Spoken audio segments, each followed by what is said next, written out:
बिस्मिल्लाहिर्रहमानिर्रहीम। अस्सलाम वालेकुम नाज़रीन। प्रोग्राम डीएनए के साथ मैं हूं सलीम बुखारी और मेरे साथ मौजूद है इस्लामाबाद स्टूडियो में जनाब मुबशर लुकमान साहब। मुबशर लुकमान आजकल इस्लामाबाद गए हुए हैं, वहाँ की जो मौसम के मज़े भी ले रहे हैं, लेकिन जो सियासी मंजरनामा है उसके बारे में उनसे हम लेटेस्ट सूरत हाल भी जानेंगे। उनसे गुफ्तगू का आगाज़ करने से पहले मेरे ख्याल से मौज़ूआत के ऊपर थोड़ी सी ज़रा मैं रोशनी डाल दूँ आपको कि एक तो अर्नाब स्वामी के साथ जो कुछ वो मंजर आम पर आया है और उसने जो अजीबो गरीब खौफनाक सूरत हाल मोदी के लिए भी क्रिएट कर दिया और हमने उसके ऊपर कैसे रिएक्ट किया है। हमारे फॉरेन ऑफिस को होश उस वक्त आई जब हमारे प्राइम मिनिस्टर ने एक ट्वीट किया, उससे पहले वो खामोश बैठे हुए थे। मुझे समझ में नहीं आती कि इस बेहिसी की क्या वजह है। उसके बाद बात करेंगे हम ये जो 16 अरब रुपए की चोरी हुई है, जो ये ब्रॉडशीट जिसको फ्रॉड शीट भी कहा जा रहा है, इसके हवाले से, और इसके साथ साथ हम गुफ्तगू करेंगे सलीम मांडी वाला आज फिर सेनेट में बोले हैं, उन्होंने क्या कहा है नैब के बारे में, उसके ऊपर भी बात होगी। और अब नैब का मीडिया ट्रायल होने वाला है, देखते हैं किस तरीके से इसके ऊपर आगे प्रोसीडिंग चलेंगी। फॉरेन फंडिंग एक और बहुत बड़ी तलवार है जो लटक रही है पीटीआई के ऊपर। 6 साल से ये केस जो है ये इलेक्शन कमीशन के पास मौजूद है, किसी ने कुछ नहीं किया। और फिर जो मुजव्वज़ा मिलियन मार्च है और जलसा है, पीडीएम की जो क़यादत फैसले कर रही है, और कल उनका जो बहुत बड़ा एक इhtजाज का जो मुजाहरा होने वाला है उसके हवाले से भी हम बात करेंगे।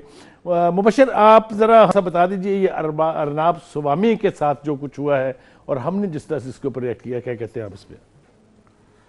बुखारी साहब अस्सलाम वालेकुम। और सबसे पहले तो मैं आपको बताऊं कि ये बड़ा घटिया आदमी है जिसका नाम अर्नाब गोस्वामी है, और इसको एक दफ़ा इसी के प्रोग्राम में मैंने जलील किया था बहुत ज़्यादा, याद है मुझे याद है मुबशर जी। और उस वक्त ये इंडिया नाउ में करता था, फिर इसको मोदी ने पैसे दिए और रिपब्लिक टीवी इसने बनाया। सारों को पता है आरएसएस का मोदी का है।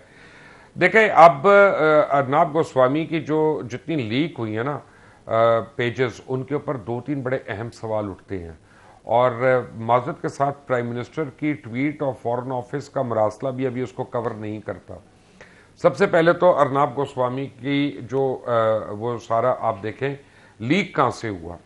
ये लीक हुआ है पुलिस के पास से, क्योंकि जो टीआरपी का उसका केस चल रहा था और टीआरपी कंपनी का जो हेड था जो इनकी रेटिंग्स वगैरह बनाते थे, उसका फ़ोन जो था पुलिस के पास था। अब पुलिस के ऊपर प्रेशर पड़ रहा था आरएसएस का, उन्होंने अंदर से वो पेजेस रिलीज़ कर दिए। अब अगर कोई कहे कि 3000 पेजेस जिनका रिकॉर्ड पिछले 5 महीने के ऊपर है, या 5000 पेजेस जिनका रिकॉर्ड 7 महीने पे है, वो किसी ने बैठ के टाइप किए हैं, टाइमलाइंस मैच किए हैं, तो वो तो ड्रामा है। और ना ही अर्नाब ने इसको कॉन्ट्राडिक्ट किया, ना ही रिपब्लिक टीवी में से किसी ने इसको कॉन्ट्राडिक्ट किया। अब इतने दिन हो गए हैं। सवाल ये पैदा होता है कि पाकिस्तान का फॉरेन ऑफिस वीकेंड क्यों मना रहा था और क्यों सो रहा था, और वो क्यों अभी तक डोजियर नहीं बनी। और यही हमारा सबसे बड़ा प्रूफ है कि हिंदुस्तान ने पाकिस्तान के ऊपर गैर कानूनी जारियत का मुजाहरा किया था 2 साल पहले। मुबशर एक बात, 2 बातें जो मैं जानना चाहता हूँ ना, और मैं समझता हूँ कि हमारी पाकिस्तान की फॉरेन ऑफिस की, पाकिस्तान के प्राइम मिनिस्टर की पोजीशन उसके ऊपर वाजे होनी चाहिए।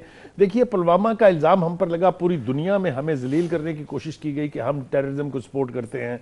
पता चला वो 40 फौजी जो हैं वो खुद मोदी साहब ने मरवाए थे। उसके ऊपर जो हमला जो हुआ, हमारे एयरफोर्स जो आई थी हिंदुस्तान की और जो 2 जहाज़ गिरवा के गई, फिर हमने वो जो उनके पायलट थे अभिनंदन, उनको भी यहाँ से हम इज्जतदार तरीके से हमने भेज दिया। ये सब कुछ इतना खौफनाक था कि हम वजाहतें देते रहे महीनों भर, लेकिन ये इतना बड़ा भांडा फूटा है। तो इसके ऊपर हमारा फॉरेन ऑफिस जो है वो वीकेंड तो अपनी जगह वो जाना होता है, उन्होंने 3 दिन के लिए चूंकि चंदा बंदा जमा करते हैं वो अपने गद्दी से, लेकिन फॉरेन ऑफिस को कुछ ना कुछ तो इसके ऊपर रिएक्ट करना चाहिए था। हमें यानी जो सिक्योरिटी काउंसिल का इजलास बुलाने की दरखास्त देनी चाहिए थी। हमें जो अरब लीग है ये तो देखें, यूनाइटेड नेशंस के एक मुल्क के ऊपर एक दूसरे मुल्क ने हमला किया है, अब उसका एविडेंस आ गया, और अनप्रोवोक्ड हमला है, और पाकिस्तान के हवाले से वो झूठ बोलता रहा अभी तक। और दूसरी चीज क्या है, खुद इंडिया के अंदर सिविल सोसाइटी को परेशानी होनी चाहिए, क्योंकि अर्नाब ने मिलिट्री सीक्रेट एक्ट जो है और आर्मी एक्ट जो है उसकी खिलाफ वर्जी की है, और इसको 23 साल की सजा होनी चाहिए, कैद बामुशक्कत, बल्कि फांसी होनी चाहिए।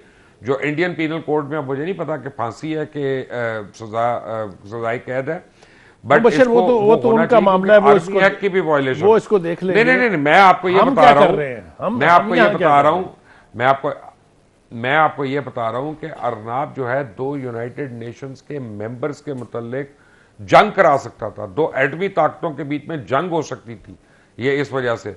और ये एक फ्लैश पॉइंट बना हुआ है, 370 का भी उसमें जिक्र है, और उसमें जिक्र है कि किस तरह से कश्मीर में जो लगाया उसने 50 बंदे अपने पहले भेजे, वहां पे पूरी तफसील है, उन्होंने किस तरह कवर किया, उनकी टीआरपी किस तरह बढ़ी, उनकी रेटिंग किस तरह बढ़ी।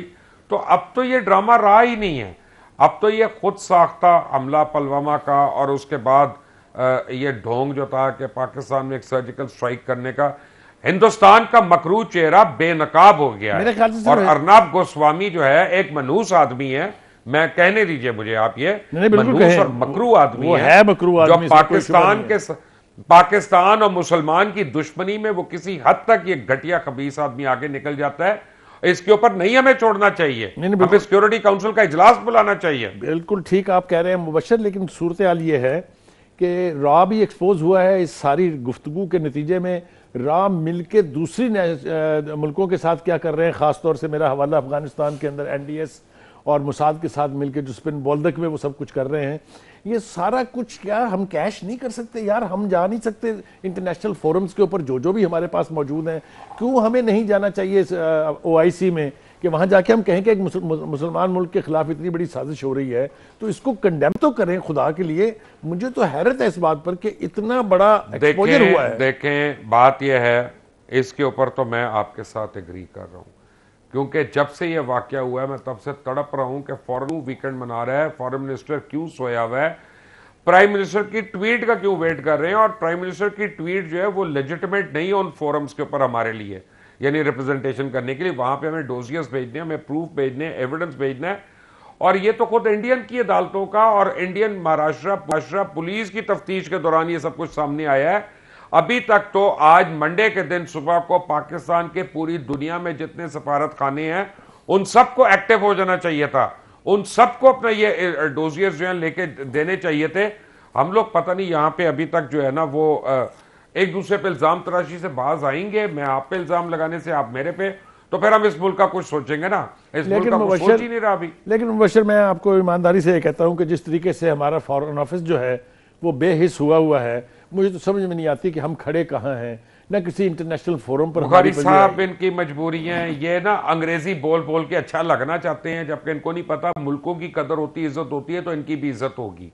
ये गलत अपना उसमें यूफोरिया के अंदर ट्रैप्ड हैं। और अब यह है कि अर्नब गोस्वामी के साथ हमारे फॉरेन ऑफिस की परफॉर्मेंस जो है वो भी एक्सपोज हो रही है बड़ी बुरी तरह। बिल्कुल आप ठीक कह रहे हैं मुबशर, आपको याद होगा हमने एक प्रोग्राम के अंदर इससे पहले फॉरेन ऑफिस का नोहा पड़ा था, लेकिन कोई उनकी सेहत पर असर ही होने नहीं जा रहा। देखे ना, मैं जो जिस बात से ज्यादा कंसर्न हूं वो ये है कि इतना कुछ हो रहा है लेकिन हमारे यहाँ कोई एक्टिविटी नहीं है। सारे हमने डॉसियर्स भेज दिए, बहुत अच्छा किया, लेकिन उसका फॉलोअप कोई नहीं है। ये कैफियत कब तक जारी रहेगी यार? हम तो बिल्कुल ही आइसोलेट हो जाएंगे पूरी दुनिया से। आइसोलेट तो हुए हुए हैं इस वक्त हम, देखिए सच बात है, इसमें कोई झूठी राय नहीं है। आइसोलेट तो हम हुए हैं, चाहे अपनी गलती से है, चाहे पहले की गलती से है, चाहे किसी की गलती से, इसमें कोई दो राय नहीं। देखें स्वाय चाइना के इस वक्त हमारे साथ कोई नहीं है। अमेरिका हमारे दुश्मन के साथ है, हमारे जो देरीना दोस्त है मिडल ईस्ट के वो हमारे दुश्मन के साथ हैं। और एक और बड़ी साजिश जो हो रही है मुबशर, जो एक बड़ी साजिश हो रही है वो ये कि हमारे और चाइना के दरमियान भी गलतफहमियां फैलाने की कोशिशें हो रही हैं और हम उसके ऊपर भी चुप हैं। तो कोई जरूरत नहीं है गलतफहमी, नहीं कोई गलतफहमी फैलाने की जरूरत नहीं। हमने सीपैक पे काम कितना किया है कि गलतफहमी होगी। वेल सर, ये एक और बहुत बड़ा मौजू है जिसके ऊपर इंशाल्लाह मैं और मुबशर लुकमान साहब किसी दिन गुफ्तगू करेंगे। सीपैक के हवाले से क्या हो, अब देखे ना, सीपैक के हवाले से वैसे तो हर मौके पर हर प्रोग्राम में गुफ्तगू होनी चाहिए, इसलिए कि उसको हमारा गेम चेंजर कहा गया, उसको हमारा विसल ब्लोअर कहा गया, हमारी इकोनॉमी की कहा गया। मुबशर आप यार थोड़ा सा जरूर इसके ऊपर रोशनी डालें कि ये हम सीपैक के मामले में इतने अपहाज क्यों हैं। मैं आपको बताता हूं सीपैक में जो पॉइंट ऑफ कंसर्न है ये कि जब सीपैक जो इनिशिएट हुआ है उसमें 16 इकोनॉमिक जोन्स बनने हैं पाकिस्तान में। उन 16 इकोनॉमिक जोन्स में पिछले 2 साल के अंदर शायद 2.5 से 3% भी प्रोग्रेस नहीं हुई है। और ये अब चाइनीज सवाल पूछना शुरू हो गए हैं वो, और फिर हमारे जो चीदा मिनिस्टर्स हैं जिनका सीपैक से बराह रास्त ताल्लुक हो सकता है 2 या 3 मिनिस्टर्स का, वो सुना है कि चाइना जो है उनकी परफॉर्मेंस से बहुत सख्त नाखुश है। मुबशर, और हमने दूसरा, आपको जो याद बिग होगा, स्टोरी हमने वो की बात थी, की थी जो अजीत डोवल साहब वहाँ एक बाकायदा एक ऑर्गेनाइजेशन बना के बैठे हुए हैं, डिस्ट्रॉय सी पैक, जिसका $1 बिलियन का जो है वो फंडिंग है उसकी हुकूमत की तरफ से। तो ये हम इसके ऊपर चुप क्यों हैं? मुझे तो इसकी कोई समझ नहीं आती कि काम रुका हुआ है या स्लो है कम से कम। देखे ना जी, आपके पास सी पैक अथॉरिटी नहीं एग्जिस्ट करती अभी। आपने वो एक SRO निकाला हुआ था और वो लैप्स हो गया। आपका चेयरमैन सी पैक जो है वो हवा में है ना नहीं है, और वो ऑफिस जो है वो शितर पे मुहार की तरह वो चल रहा है, क्योंकि एग्जिस्ट ही नहीं करता लीगली वो दफ्तर। तो जब तक आपकी सी पैक अथॉरिटी नहीं बनती, कितनी बदकिस्मती की बात है कि एक ऐसा मंसूबा जिससे पाकिस्तान का मुस्तकबिल जुड़ा हुआ है, जिससे पाकिस्तान की इकॉनमी जुड़ी हुई है, पाकिस्तान का हर फर्द जुड़ा हुआ है एक लिहाज से, उसके ऊपर हमारी बेहिसी का हाल ये है। सिर्फ ट्वीट्स कर देने से पाकिस्तान की हर चीज़ ठीक नहीं हो जाएगी। मेरे ख्याल से ये वो इश्यूज़ हैं जिनकी तरफ फौरी तौर पर हुकूमत को तवज्जो देनी चाहिए, वरना हम तबाही के किनारे के ऊपर पहुंचे हुए हैं। नाज़रीन, ब्रेक का वक्त हुआ चाहता है, ब्रेक से वापस आएंगे तो फिर और अहम मौजू जो हैं उसके ऊपर गुफ्तगू करेंगे। चलते हैं एक ब्रेक के लिए।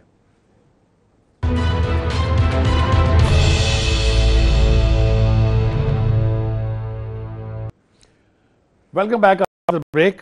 अब बात करते हैं हम जो ये ब्रॉडशीट के हवाले से इस वक्त पाकिस्तान का पूरा मीडिया भी लगा हुआ है, पूरी पॉलिटिकल एलीट इसके ऊपर गुफ्तगू कर रही है। खुद हुकूमत जो है वो इसके हवाले से डिफेंसिव भी है और ऑफेंसिव भी है, दोनों तरह की सूरत हाल है। कोई कह रहा है इसके अंदर नवाज शरीफ की यानी जो उन्होंने लूट मार की है उसके और नए हवाले जो हैं वो मौजूद हैं।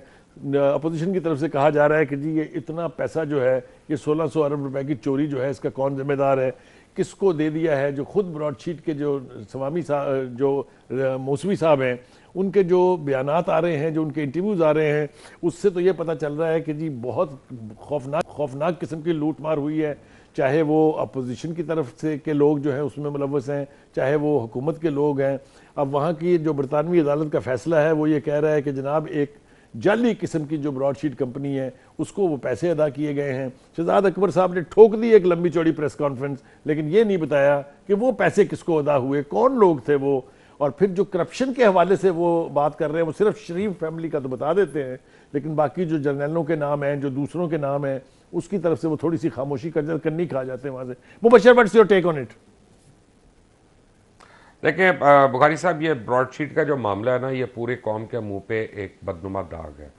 उसकी वजह यह है कि इसको आपको देखना है तो बहैसियत पाकिस्तानी देखना पड़ेगा, और किसी भी पार्टी से मुबर्रा होके उससे ऊपर आके आपको देखना पड़ेगा। सबसे पहली बात यह है कि PTI का कसूर है या PMLN का कसूर है या पीपल्स पार्टी का कसूर है या जनरल मुशर्रफ का कसूर है। कता नज़र इसके पाकिस्तान की न सिर्फ सुबकी हो रही है, बदनामी हो रही है, बल्कि रियासत पाकिस्तान की गुडविल ख़राब हुई है, और जो माली नुकसान है वो तो है ही है। तो पहले तो ये तय कर लें। लेकिन अब ब्रॉडशीट का केस जो है वो हुकूमत ने तो कह दिया, प्राइम मिनिस्टर ने बड़ी अच्छी बात की कि ये पूरी जो रिपोर्ट है इसको पब्लिक किया जाए। लेकिन पब्लिक करने का क्या फ़ायदा? पब्लिक आप करें, ज़रूर करें, लेकिन अब उसके ऊपर GIT बननी चाहिए, उसके ऊपर इन्वेस्टिगेशन होनी चाहिए कि जिन जिन लोगों के नाम उसने लिए हैं मुसवी ने, खासतौर अभी आपके हाजिर सर्विस लोग हैं जिनके उसने नाम लिए कि इन्होंने मुझे अप्रोच किया और कहा यूं कर लो या यूं ना करो या यूं करो, तो अब सब तहकीकात होनी चाहिए कि क्या वो किसी के एजेंडा पे। ये आज जो सारा फोकस था ना शहजाद अकबर की प्रेस कॉन्फ्रेंस का, वो ये था कि ये तो जी बहुत पुराना मामला है, सन 2000 से शुरू हुआ था, जब पहले नवाज शरीफ के एसेट ढूंढने के लिए कोई एग्रीमेंट हुआ था ब्रॉडशीट के साथ।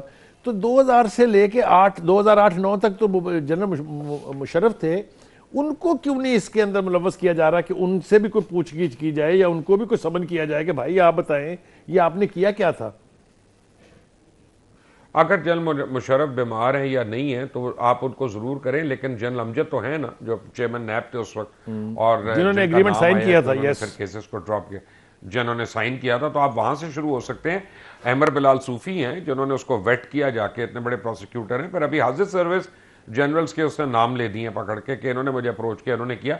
तो इसलिए मैं कह रहा हूं क्योंकि वाइड रेंजिंग है ये, तो इस पर GIT होनी चाहिए ताकि आवाम को पता चले कि कौन कौन हमें नुकसान पहुंचा चुका, कौन कौन सुबकी कर चुका। जहां तक शहजाद अकबर साहब की बात है तो मैं बिल्कुल एग्री नहीं करता इस लॉजिक से। 1948 में यूनाइटेड नेशंस ने रेजोल्यूशन पास की थी कश्मीर के लिए और प्लेबिसाइड के लिए। वो पुरानी बात जरूर है, लेकिन हमारी आज भी वो पहली डिमांड है। हम अपनी डिमांड्स को और अपने राइट्स को नहीं छोड़ सकते नई और पुरानी के चक्कर में। शहजाद अकबर साहब को ये बात समझनी पड़ेगी कि कौमों की हमियत जो होती है वो डेट लाइन के हिसाब से नहीं होती, टाइम लाइन के हिसाब से नहीं होती, वो अकवाम की अपनी जो है कदरों के हिसाब से। मुबशर, जो सोशल मीडिया पे जो कुछ कहा जा रहा है उसके हवाले से तो यूं लगता है कि जो लास्ट पेमेंट की गई है उसमें कहीं ना कहीं खुद शहजाद अकबर साहब जो है उनके नाम के ऊपर भी सवाल उठ रहे हैं। Do you agree with it?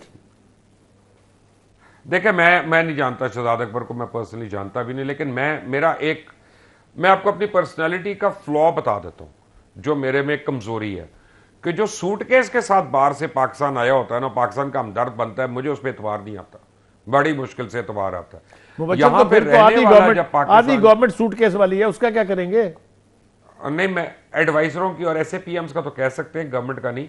देखिए, मैं आपको एक बात बताता हूं, जो एमएनए होता है, एमपी होता है, जो हल्का वाला होता है ना, नाजिम होता है, पटवा जो भी होता है, वो लोगों में उठता बैठता है, तो उसको आपको पता होता है आप इसको पकड़ लेंगे, आपको पता होता है कि और उसने जवाब देना है, किसी ऐसा फैसला नहीं करे, उसने जवाब दे। लेकिन एक Hafeez Sheikh is the best example, जो पहले as a finance minister fail हो गया, और जब फेल हुआ तो उस अगली फ्लाइट पे वो चले गए थे।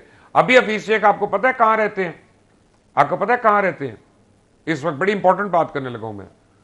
उन्होंने घर भी नहीं लिया हुआ किराए पे, वो डिप्लोमेटिक कॉन्क्लेव में भी नहीं रहते, वो अपना मिनिस्टर्स कॉन्क्लेव में नहीं रहते, वो प्राइम मिनिस्टर सेक्रेटेरिएट में रहते हैं अपने एक सूटकेस के साथ।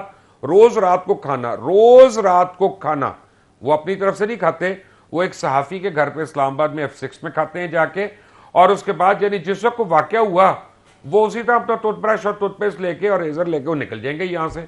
अरे यार, जो लोग इस मुल्क में किराए के घर में इन्वेस्ट नहीं करते, हम उन पे क्यों इन्वेस्ट कर रहे हैं?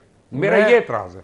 मुबशर, ये तो बात बिल्कुल ठीक है आपने जो कहा, लेकिन यार ये बाकी के जो है, चाहे वो खुसूसी यानी मुआवन है, चाहे वो स्पोक्स पर्सन है, चाहे वो मशीर हैं, उनके बारे में भी मेरे ख्याल से थोड़ा सा खुल के बात करनी चाहिए, इसलिए कि ये वो लोग हैं जो वाकईतन आपने कहा कि जब कड़ा वक्त आएगा तो उन्हें अपने अपने ब्रीफकेस उठाने और बाहर भाग जाना है।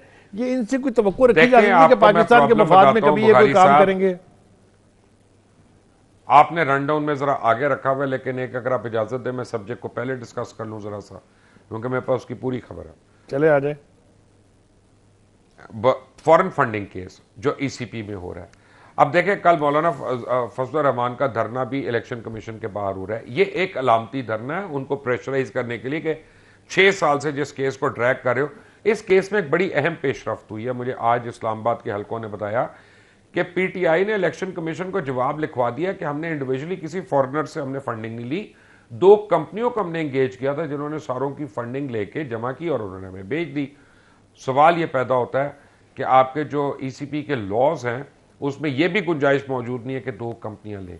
अगर यह केस अब प्रोसीड करता है अगले 1 महीने के अंदर, तो बुखारी साहब, आपकी पूरी हुकूमत, आपकी जो रूलिंग पार्टी है, उसके ऊपर एक 2धारी तलवार इस वक्त लटक रही है और ईसीपी उससे नई नजरें चुरा सकता पूरे। इसीलिए पीटीआई ने क्या किया कि फौरन पीएमएलएन और पीपल्स पार्टी को भी एनरोल कर दिया कि ये केस खुल जाए, इसको उसके साथ नथी कर लें तो ये भी 6 साल ले लें आगे डिस्कशन में, तो फिर हमारा टाइम निकल जाए।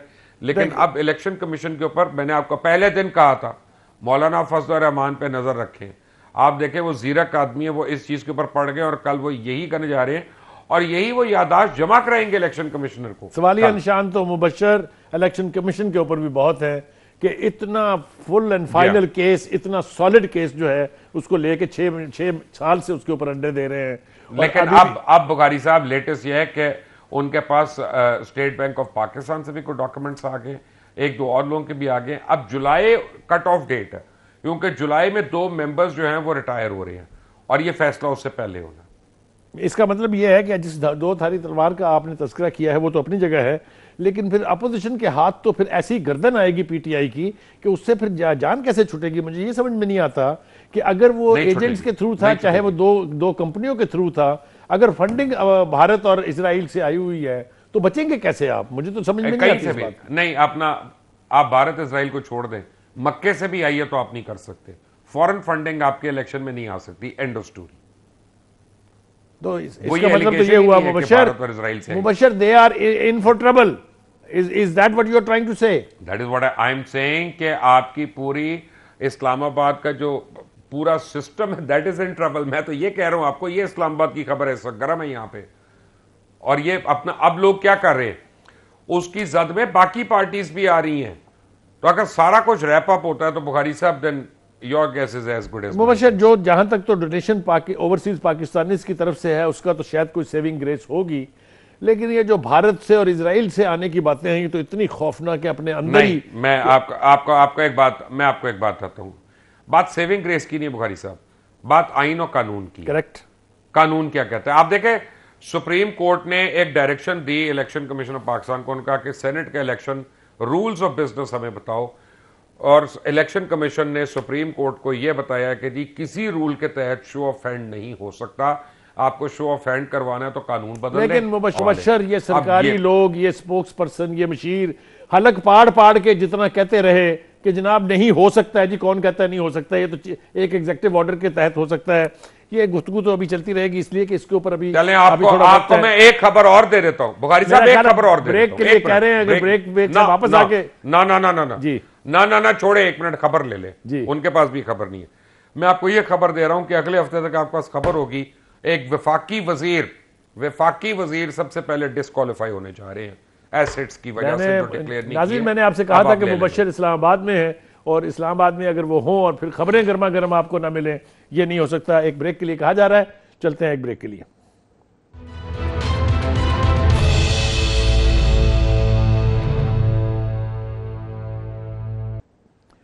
Welcome back after the break. मैंने आपसे पहले कहा था इब्तदाइया में भी कि मुबशर इस्लामाबाद में अगर है तो फिर अल्लाह खैर करे, कुछ ना कुछ वहाँ हो रहा है। और वो अब जो कुछ गुफ्तगू हमने अब तक सुनी है इसके तहत तो बिल्कुल वहाँ को बहुत कुछ हो रहा है। मुबशर, ये वफाकी वजीर वाली बात सिर्फ इतनी सी कह के तो आप जान नहीं छुड़ा सकते, कुछ थोड़े से इशारे तो देना ताकि हमारे नाज़रीन को कुछ समझ लगे कि होने क्या जा रहा है। कराची से ताल्लुक है और उनके ऊपर जो है बड़ी तफ्तीश हो रही है कि उनके एसेट बियॉन्ड मीन्स है। उनकी 9 प्रॉपर्टीज जो हैं वो यूके में है सिर्फ, और वो कई मिलियन पाउंड्स की प्रॉपर्टीज हैं जो ना उन्होंने डिक्लेयर की है, ना उनकी फंडिंग डिक्लेयर की है, ना उनकी सोर्स डिक्लेयर की है। एक इल्जाम उनके ऊपर और भी है ना कि वो ड्यूल नेशनल है। जी हाँ, लेकिन ये आपको मैं बता रहा हूं कि उनकी जो प्रॉपर्टीज के हवाले से इल्जाम है, ये उस वजह से उनकी डिस्क्वालिफिकेशन जो है वो नैब जो है इलेक्शन कमीशन उनको अब बुलाने लगा है इस हफ्ते डेट दे के अपनी फाइनल रिप्रेजेंटेशन के लिए। अदालतों में भी वो मतलूब है, अदालत में भी फंसे हुए हैं, ईसी के आगे, ईसीपी के आगे भी फंसे हुए हैं, और यहां से शुरू होना है। आज आप देखें कि जो कल अदम किए हैं मेंबर्स, सेनेटर्स और MNAs और उसकी जद में कितने वफाकी वज़रा आ गए हैं। सवाल ये नहीं पैदा होता कि कल वो जमा करा देंगे, रीइंस्टेट हो जाएंगे, बिजनेस एज यूजुअल होगा। सवाल ये पैदा होता है कि जब आपके वफाकी वज़रा, पार्लियामेंटेरियन, सेनेटर्स और लॉ मेकर्स कानून की पासदारी ना कर रहे हों, कानून को के मुताबिक काम ना कर रहे हों और डाला डोली कर रहे हों, तो फिर बाकियों के ऊपर कानून कैसे तलवार बन के गिर सकता है। अगर आप सलीम मांडवी वाला का नाम ले रहे थे, अगर उसके ऊपर आते हैं, उसके ऊपर हमने गुफ्तगू करनी है, लेकिन जो इशारे आपने दिए हैं नाज़रीन, मैं और मुबशर आपस में कसौटी खेलते रहते हैं, ऑफ द एयर भी, ऑन द एयर भी, और ये कसौटी आपने अब तक जो सुनी है, मैं एक नाम छोड़ रहा हूं कि मुमकिन है ये इशारे सारे जो हैं वो उस तरफ को लीड करें। एक केस इलेक्शन कमीशन में फैसल वाउडा के बारे में है, और बल्कि एक नहीं 2 तरह के एलिगेशन उसके ऊपर हैं। एक तो ये कि उनकी कुछ कंपनीज है बाहर जिसका उन्होंने तस्करा नहीं किया, और दूसरा ये कि उनके पास ड्यूअल नेशनलिटी थी at the time of filing nomination papers. अगर यही केस है तो फिर तो ये बहुत वाजे है, लेकिन जैसा मैंने कहा था मुबशर लुकमान की ये जो चूहा रिपोर्ट्स जिसको कहते हैं ना पंजाबी जुबान में, ये बड़ी खौफनाक होती है, इनसे बिल्कुल डर ही लगता है। सलीम मांडवी वाला जी आज वो फिर सेनेट में बोले हैं और उन्होंने जो कुछ कहा है वो तो अवाम जो है और आप नाज़रीन सुन चुके होंगे, लेकिन वो 1 मैन आर्मी के तौर पे नैब को सिंगल आउट किए हुए हैं कि इसको तो मैंने नहीं छोड़ना है। और जो कुछ गुफ्तगू वो कर रहे हैं वो लॉजिक को आपके हिट कर रही है। जिस तरह के हवाले वो दे रहे हैं, चाहे वो अमवात हैं जो नैब की कस्टडी में हुई या नैब के प्रेशर की वजह से हुई, और वो कह रहे हैं कि मुझे जिस जगह जाना पड़ा, चाहे वो अदालत है, चाहे वो इंटरनेशनल फोरम्स हैं, मैं जाऊंगा और मैं नैब को एक्सपोज करके छोड़ूंगा। Mubashir, your take on it, particularly Saleem Mandviwalla के बारे में आपके व्यूज़ का मुझे अच्छी तरह से पता है, और ख़ुद अवाम भी जानते होंगे, जो हमारे लिसनर हैं, व्यूअर्स हैं, वो भी जानते हैं कि सलीम मांडवी वाला is a straight forward person, simple businessman है। आप मुझे ये बताएं कि वो उसकी जो कैंपेन है जो वो लेके चल रहे हैं वो किसी मंतकी नतीजे तक जाएगी?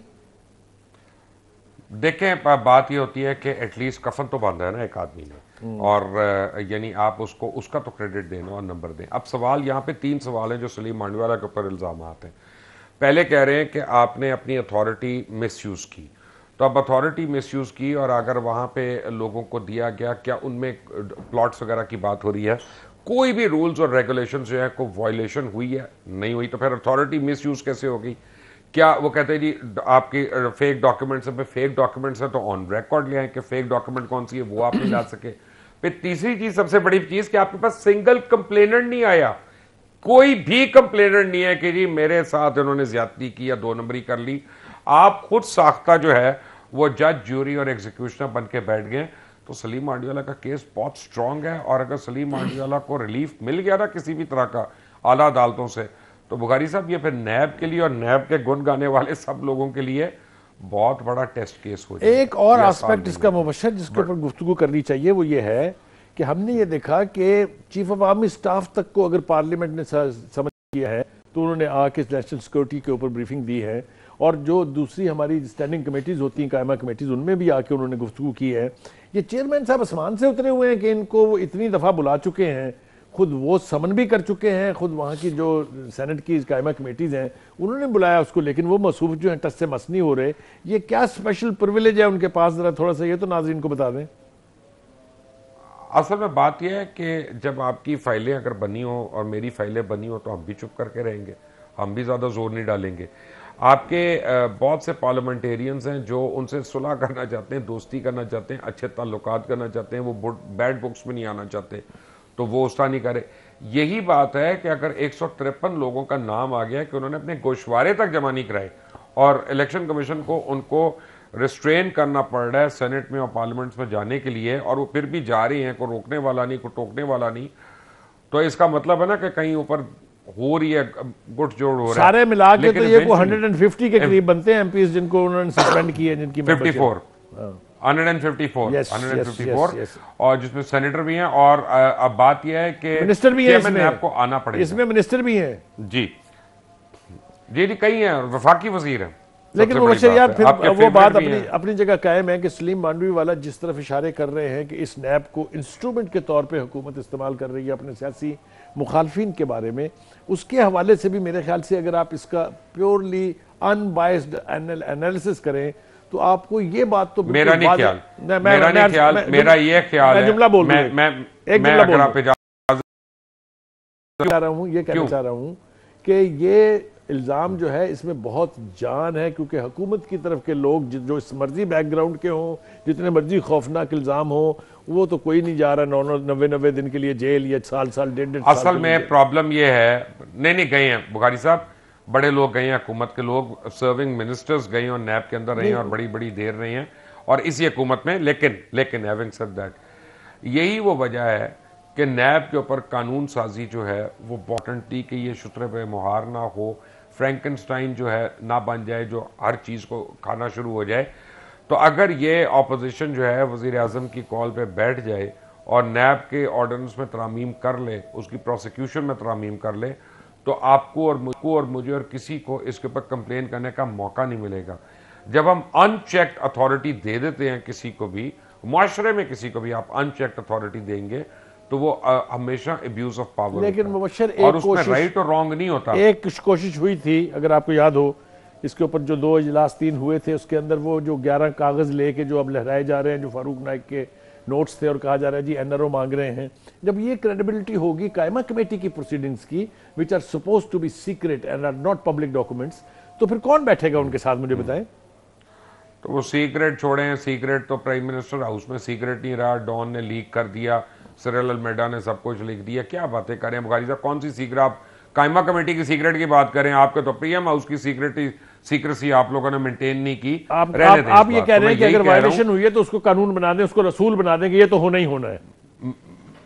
नहीं, मैं कह रहा हूं कि आप कानून बनाएं ताकि किसी को बेजा अरेस्ट ना किया जा सके, किसी को बेजा हैरेसमेंट ना हो सके, और उसकी प्रोसिक्यूशन जो है वो, मैं कहता हूं जी फर्ज करें कि एक एग्जांपल देता हूं कि अलिफ बे पे को केस आ गया, नैपको को प्रॉब्लम है और उनके ऊपर, भाई आप उनका नाम ईसीएल पे डाल दें और उनके ऊपर आप अब बुलाने शुरू कर दें, जब वो नहीं आएंगे 3-4 दिन आपके मतलब के वो नहीं देंगे, फिर आप गिरफ्तार करें।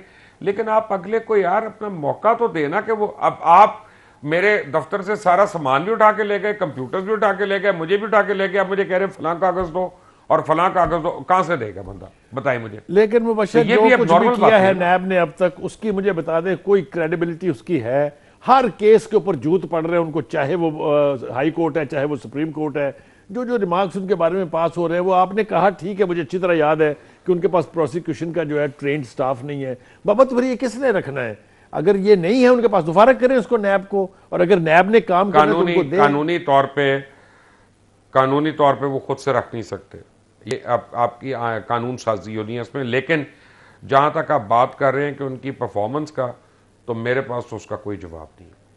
बहरहाल नाज़रीन, किसी न किसी को तो ये जवाब देना है कि वो नैब जिसने ज़िंदगी अजाब की हुई है, चाहे वो सियासतदान है चाहे वो ब्यूरोक्रेट्स हैं, और कोई केस सॉलिड अभी तक उनसे साबित नहीं हो सका, इसका जवाब तो किसी न किसी को देना पड़ेगा। ब्रेक के लिए कहा जा रहा है, ब्रेक से वापस आएंगे तो आखिरी सेगमेंट में फिर गुफ्तगू करते हैं दूसरे मौज़ूआत पे।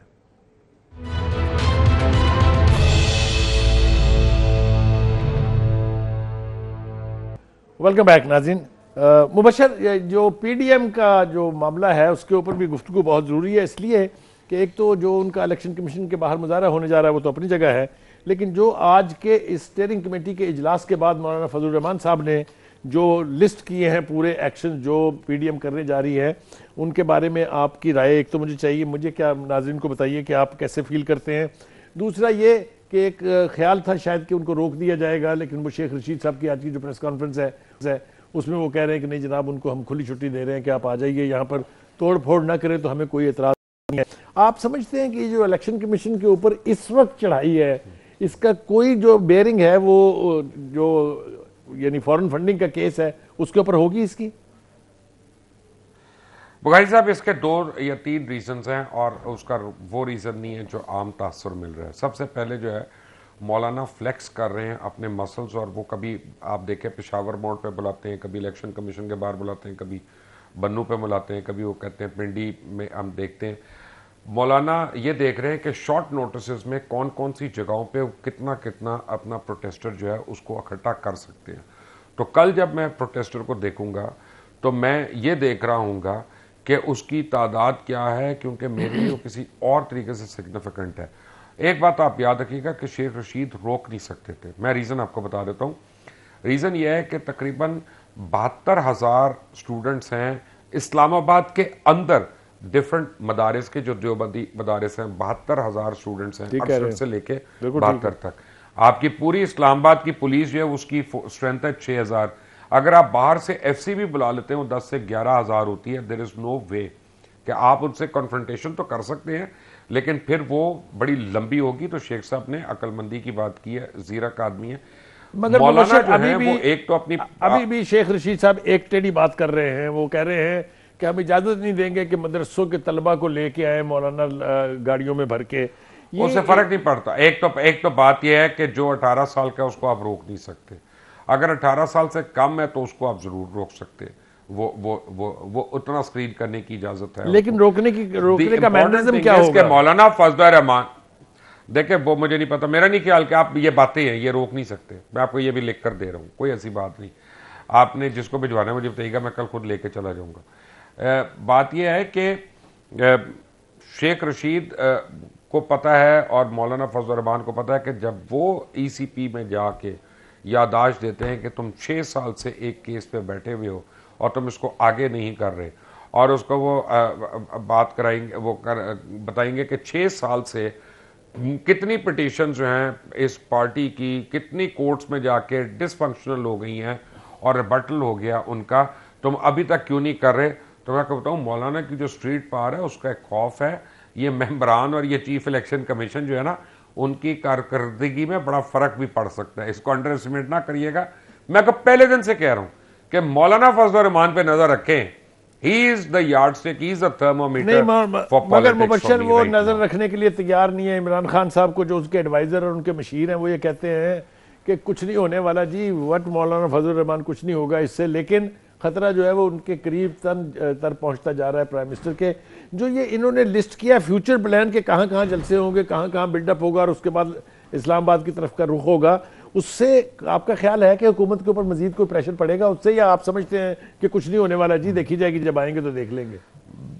बिल्कुल बिल्कुल पड़ेगा। हुकूमत को जो सांस पे सांस आया ना, वो लाहौर के जलसे के बाद आया। That was a very weak performance, that was a very loose performance, और वो जो है उसको इतना सीरियसली नहीं लिया गया। वहाँ से हुकूमत ये सोचती है कि अगर लाहौर जैसे शहर में इतने फंड और इतने वोटर होने के बावजूद, इतने MNA और MPs होने के बावजूद अगर आप 50,000 बंदा नहीं जमा कर सकते तो फिर आपकी फूक निकल गई।